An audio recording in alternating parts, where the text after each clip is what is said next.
आज 8 जनवरी है और आज 8वें राउंड की वार्ता सरकार से होनी थी, हो रही है।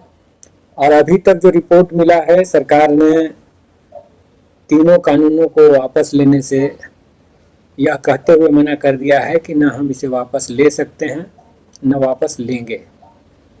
तो सरकार का यह निर्णय बेहद अफसोसनाक है, इसकी निंदा की जानी चाहिए। सरकार बिल्कुल संवेदनहीन बनी हुई है।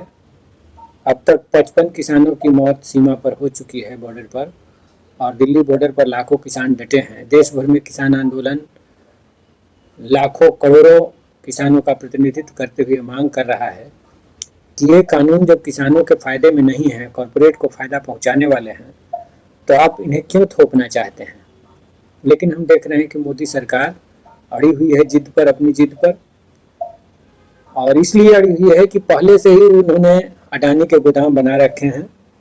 खाद्यान्न के 68 लाख करोड़ के व्यापार पर कॉरपोरेट घरानों की नज़र है, खेती पर नज़र है।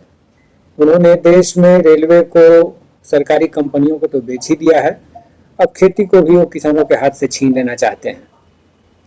हम सरकार के इस कदम की कड़े शब्दों में निंदा करते हैं और हमारी लड़ाई जारी रहेगी। अब तक इतने किसानों की कुर्बानी के बाद भी हम आज 1 तारीख से ही बॉर्डर पर, भिन्न भिन्न बॉर्डर्स पर हम जा रहे हैं और हमने देखा है किसानों का हौसला कहीं से भी पस्त नहीं है और वो दृढ़ संकल्पित हैं। वो साफ तौर से कह रहे हैं कि हमारी पीठ दीवार से सटी हुई है, हमारे सामने पीछे हटने का रास्ता नहीं है, हमारे बच्चों के रोजगार छीन लिए गए हैं और अब ये खेती भी हमारे हाथ से छीन जाएगी तो हम क्या करेंगे।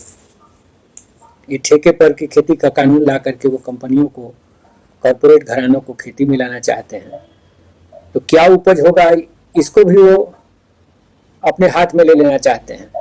पूरे खाद्यान्न के व्यापार को मनमर्जी खरीदने का गारंटी चाहते हैं। हमारे हाथ में जब फसल रहेगी तो वो सस्ते दर पर लेंगे। अनलिमिटेड स्टॉक करने का उनको छूट मिल ही गया, अब जमाखोरी कालाबाजारी का कानून लग नहीं सकता। एसेंशियल कमोडिटीज एक्ट में संशोधन कर दिया गया है। तो वो खेती और खेत दोनों पर कब्जा कर लेना चाहते हैं। तो हम क्या करेंगे इस देश में। गुजरात में बड़े पैमाने पर किसान बेदखल हो गए खेती से, आज वे मजदूर बन गए। तो देश के किसानों को ये मंजूर नहीं है और इसीलिए सारे किसान आमादा हैं अपने आंदोलन को तेज करने पर। इस आंदोलन ने बहुत बड़े बड़े सकारात्मक योगदान इस देश के लिए किए हैं। एक तरफ कॉरपोरेट घराने, उनके पक्ष में खड़ा ये पूरा मोदी सरकार का कैबिनेट ये खुले तौर से कह रहा है कि हम खाद्य वस्तुओं से अखाद्य चीज़ों का निर्माण करेंगे। हम चावल, गेहूं, ज्वार, बाजरा, मक्का, जौ, इन अनाजों से हम इथेनॉल बनाएंगे, शराब बनाएंगे। एक ऐसे देश में जहां पर आधी आबादी भूखी सोती है। ग्लोबल हंगर इंडेक्स में भारत बांग्लादेश, नेपाल और पाकिस्तान से भी नीचे है। एक ऐसे देश में जहां 56% महिलाएं एनीमिया की शिकार हैं, 54% बच्चे कुपोषण के शिकार हैं। उस देश में यहाँ के कैबिनेट के एक मंत्री गडकरी जी कहते हैं कि सबसे बड़ी समस्या यहाँ खाद्यान्न का अतिरिक्त उत्पादन का होना है। ये बेहद शर्मनाक है। उन्होंने अपना इरादा जाहिर कर दिया है और किसान कह रहे हैं कि हम तो जो उपज करते हैं, हम अन्नदाता हैं, हम देश में किसी को भी भूखे नहीं देखना चाहते। गरीब से गरीब आदमी भी भरपेट भोजन करे, हमारी यही मंशा होती है कि सारे लोगों को सस्ते दर पर अच्छा भोजन मिले। ये किसानों के हित की बात है। लेकिन कॉरपोरेट के पक्ष में खड़ी है सरकार, एलानिया तौर से कह रही है कि हम खाद्य वस्तुओं से अखाद्य पदार्थों का निर्माण करेंगे। वे खाद्यान्न को एक मुनाफे का जरिया भर मानते हैं। उन्हें इंसानियत से, उनसे, मजदूरों से, गरीबों से कोई लेना देना नहीं है। शहरी उपभोक्ता वर्ग को सस्ते दर पर अच्छे चावल मिले, गेहूं मिले, मक्का मिले, जौ बाजरा मिले, आटा मिले, इससे उनको कोई मतलब नहीं है।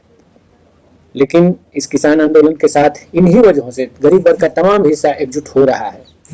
आज जो बीपीएल फैमिलीज के लोग हैं वो भी अब समझ चुके हैं कि जब सरकारी खरीद नहीं होगी मंडियों में तो जाहिर सी बात है जन वितरण प्रणाली भी बहुत दिन तक नहीं चलेगा, वो बंद होगा और बीपीएल परिवारों को सस्ते दर पर अनाज नहीं मिलेगा, चावल गेहूं नहीं मिलेगा, अन्य चीजें नहीं मिलेंगी।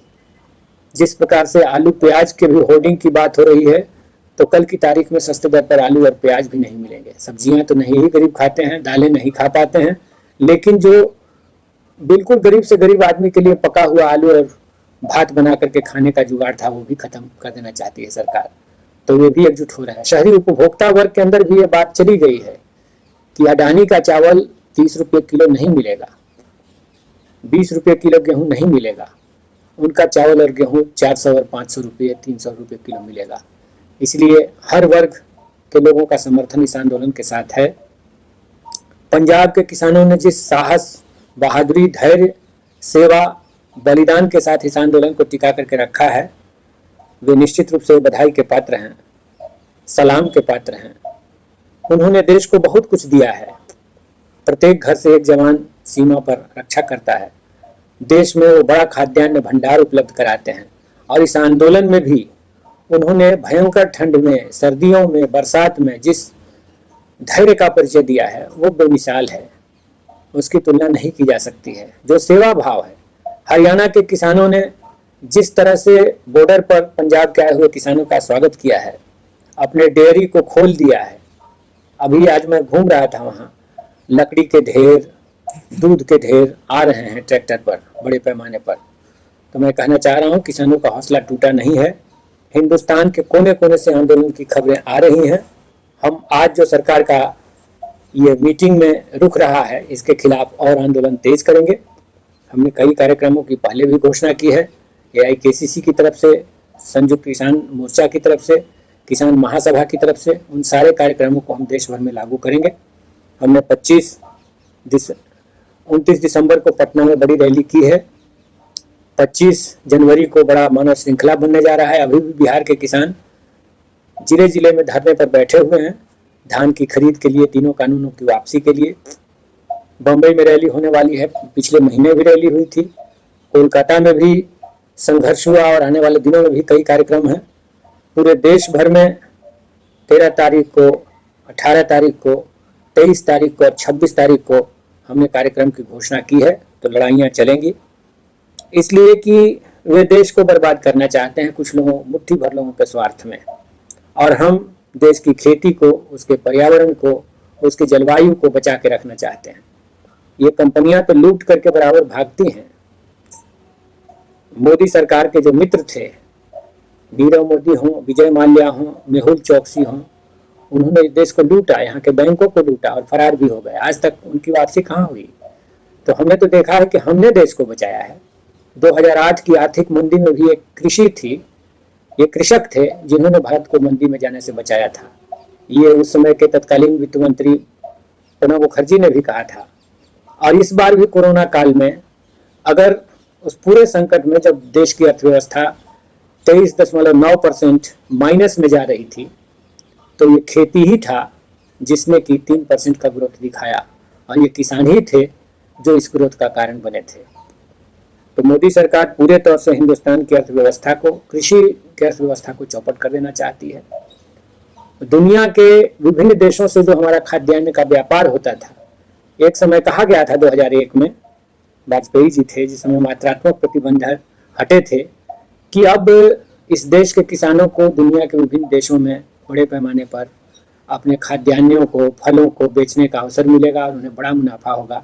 इसलिए हमने मात्रात्मक प्रतिबंध हटा दिए हैं। और अब हम देख रहे हैं कि दुनिया के अधिकांश देशों से, अफ्रीका के देशों से, अरब के देशों से हमारे अनाज के लेन देन के जो रिश्ते थे वो लगभग बंद हो गए हैं। और इसीलिए गडकरी जी कह रहे हैं कि अतिरिक्त उत्पादन यही समस्या का जड़ है।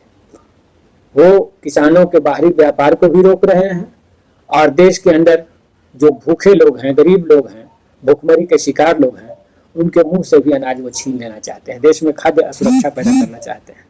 इसलिए हम कहना चाहते हैं कि दो रास्तों की लड़ाई है। सरकार पूरी तरह से कॉर्पोरेट परस्त हो चुकी है, ये बिल्कुल साफ है।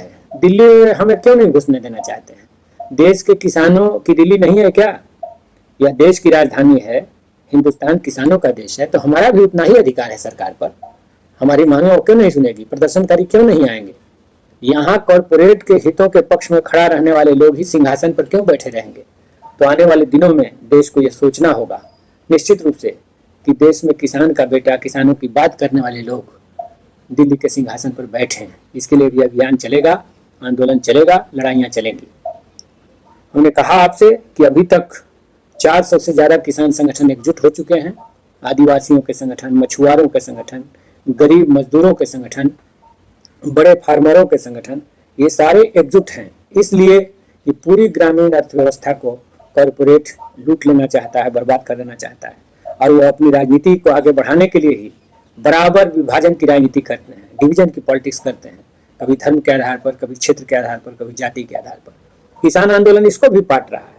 हमने सबसे व्यवहारिक और ठोस उदाहरण तो देखा है पिछले चुनाव में किस तरह से हरियाणा और पंजाब के बीच में एक सीमा रेखा खींची गई थी, एक नफरत भड़काया गया था हरियाणा और पंजाब के बीच में। वो सारी खाइयां मिट चुकी हैं।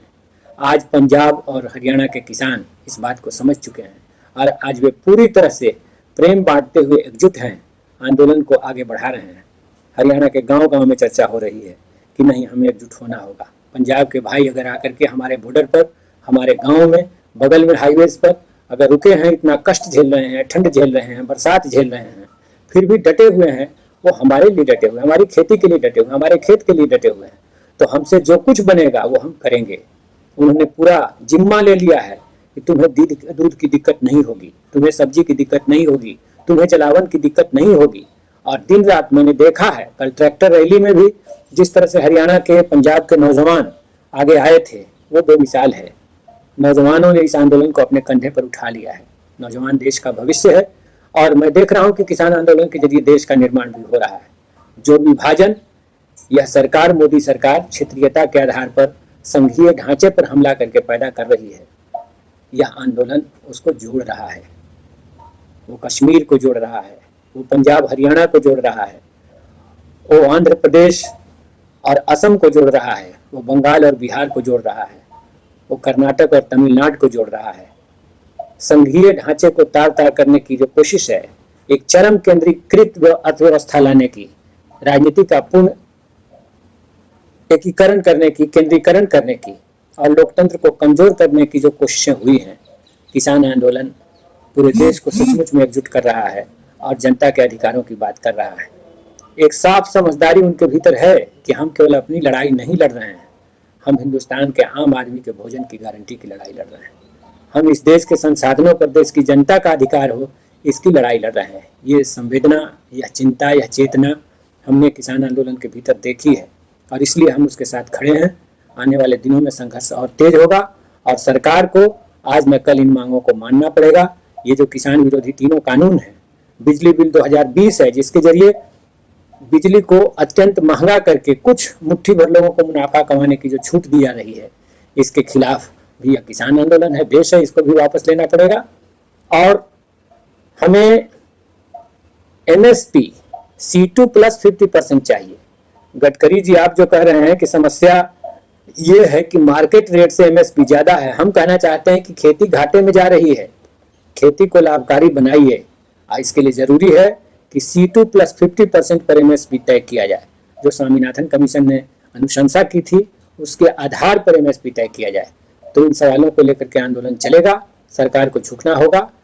आंदोलन के पक्ष में एकजुट होने की अपील करते हुए मैं अपनी बात समाप्त करता हूँ। बहुत बहुत